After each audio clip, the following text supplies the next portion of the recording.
An atlas is a book or collection of maps. Many atlases also contain facts and history about certain places. There are many kinds of specialized atlases, such as road atlases and historical atlases.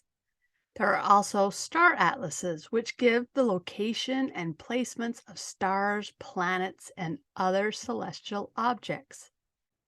The maps in atlases show geographical features, the topography of an area's landscape, and various boundaries. Okay, so why am I talking about atlases? What does that have to do with language, emotion, connection, and self awareness? Stay with me and I will explain. In case you're new here, I'm obsessed with learning about connection. Studying the connection between how we think, feel, and act is so intriguing to me. Wouldn't it be great if there was an atlas that could show the connection between our feelings and emotions? What if we were able to use the words that describe our feelings better? How would our relationships improve if we could communicate in a way that both sides understood what we were really trying to say? Have you ever been in one of those conversations where you just couldn't find the right words to describe what you were feeling so you could help someone else understand you better? Now, Brene Brown says, quote, language is our portal to meaning making, connections, healing, learning, and self awareness, end quote.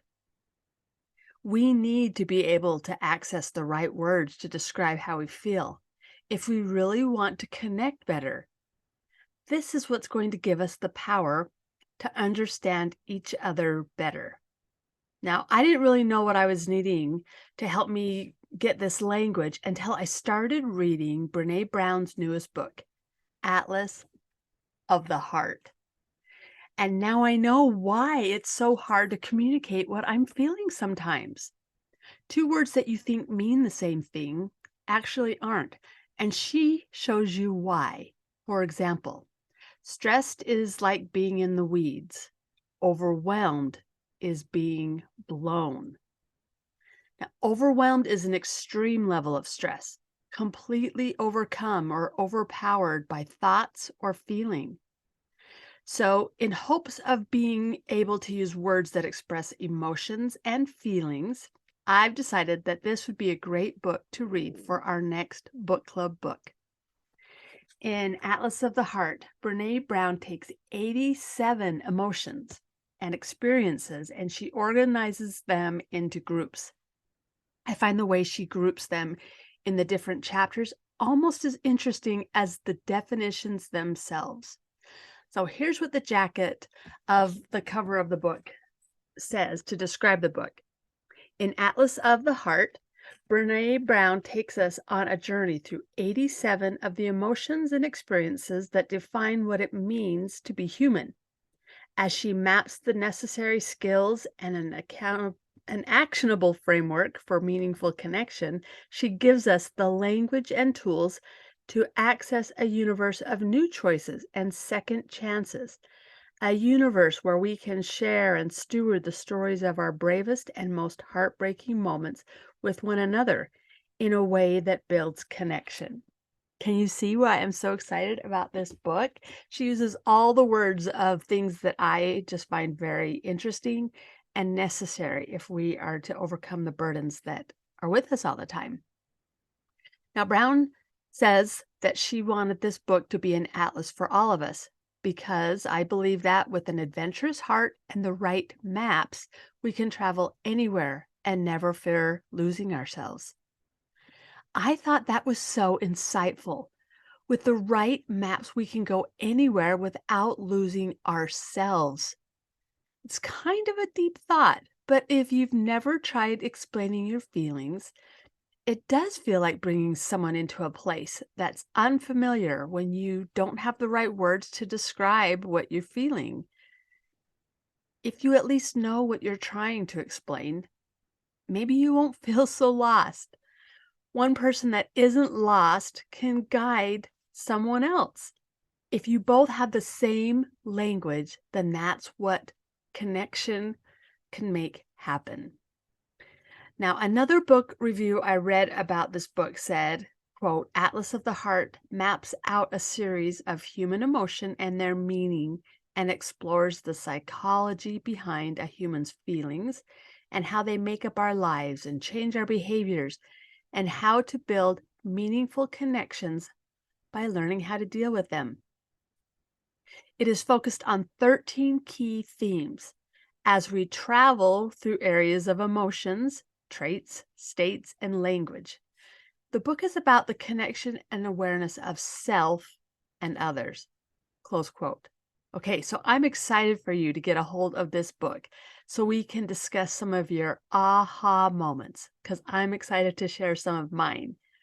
Each chapter is stated as a place where we go when blank. So that's how she starts every chapter. To me, it put collections of emotions into more understandable groupings. Now, you probably don't understand what I mean by that. And I have been trying to find a better way to explain how she put together the chapters. But here's a few examples. So in chapter 2, it's called Places We Go When We Compare.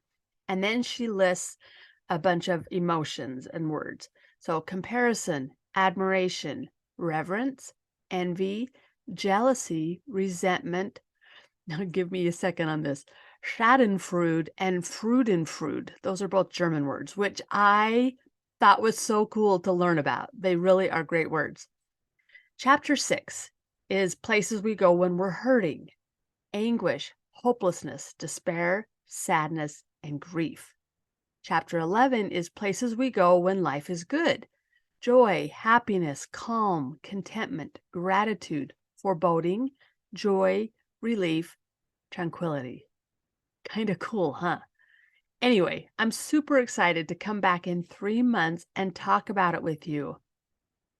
So I would love it as you're reading this book, even if it's just one chapter that really stands out to you, would you please email me or DM me on Instagram and tell me what you're learning? I would love to be able to share some of those things when we come back in 3 months so I really can have a conversation.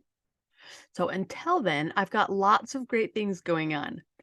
I'm actually in the middle of taking a pretty intense class to get certified as a relationship coach. Now, I can't wait to share more about that with you really soon. I'm excited to see where this leads me and what I can share on the podcast about it. I hope you'll stick with me. I am really excited about this. Until then, make sure you're subscribed to the Keeping It Together community. That's where I update you on all the things that Hunky Dory is doing, including letting you know when podcasts are coming and special discounts that I give on my courses and workshop. And it also helps you to know when I'm going to open my shop again when I make the Traveler's Notebooks. Okay, so you can join that community at hunkydory.com/community. Make sure you're on that list. Okay, thanks for joining me here today. And remember, I see you. I understand how hard you're trying, and I really would like to help however I can. I hope you have a wonderful day, and I'll see you back here next week.